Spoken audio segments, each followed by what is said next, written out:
And 3, you are the Son who died and now lives. You are the resurrected one. You are the one who became a new person. And so the party that the Father throws is this joy of rebirth.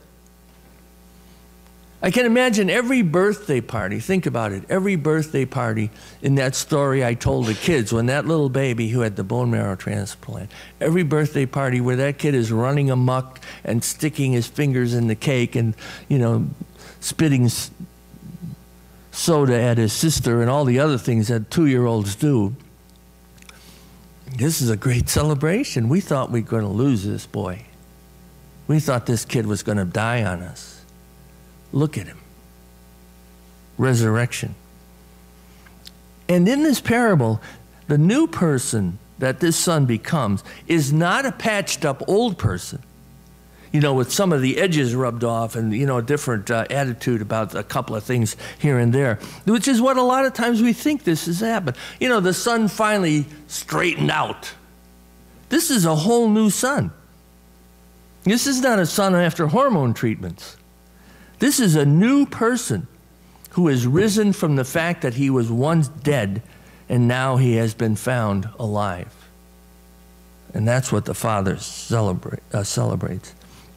When we think of the old person just getting straightened out, we think of a person in a very moralistic way. You know, people should be like this, and these are good morals, and we understand that.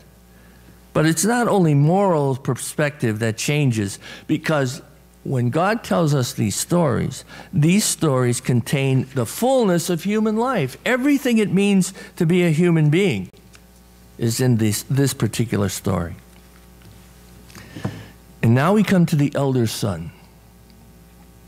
By the way, remember, when I talk about the elder son, this is not my story. This is Jesus' story. Because a lot of us identify with the elder son. The responsible one, the one who stayed home, the one who seemingly loved his father so much that he wouldn't leave the farm to help him. The elder son and the father speak 2 different languages. Think about it.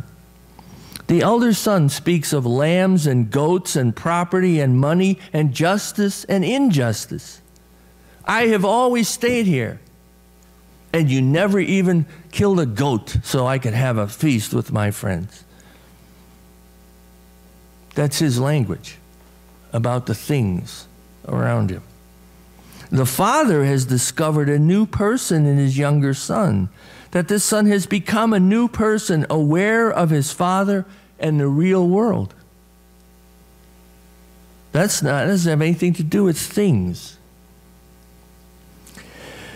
You know, in many ways, my reflection of all these years in the church is that the church has often been like the elder son, speaking about land, buildings, security, budgets.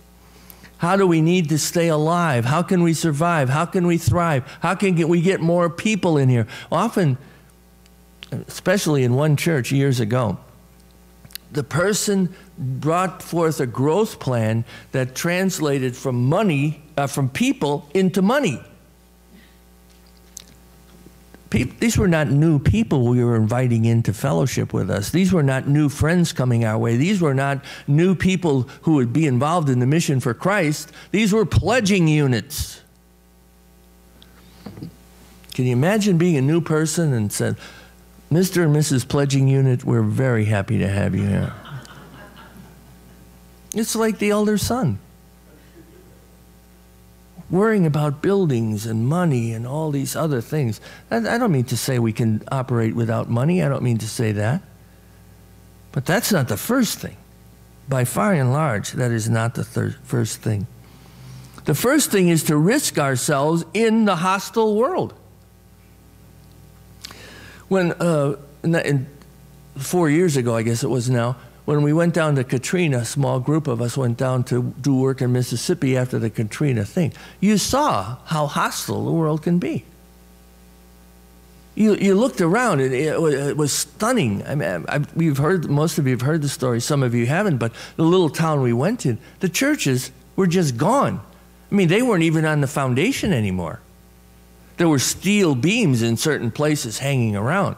But the Baptist church and the Episcopal church were just gone. They were out in the ocean somewhere, washed out to sea.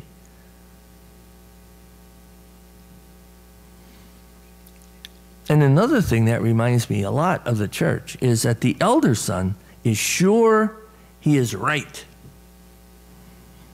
He is sure he is right, and he never goes beyond the limits of the law. This is the religious law, of course. Jesus is telling a Jewish story to people who base their whole life on the law. The elder son cannot imagine another way of looking at things that is outside the law. But you and I have to remember that according to the law, Christ is guilty. And Christ must die. Because he looked at the world in a different way. And the elder son, notice another thing, which is something I don't think I've ever thought of this before. Notice how quickly the elder son has the ability to condemn his brother. How quickly he is able to write his brother off. One of the most deadly things you and I could ever experience would be to be written off by people who are our family members or our loved ones. And it has happened in families. Some of you know it really well. Most of us know it really well, as a matter of fact. There are family members who will write us off. We are not the people they want us to be. When it happens to us, it's terrible. But then what does that mean when we do it to others?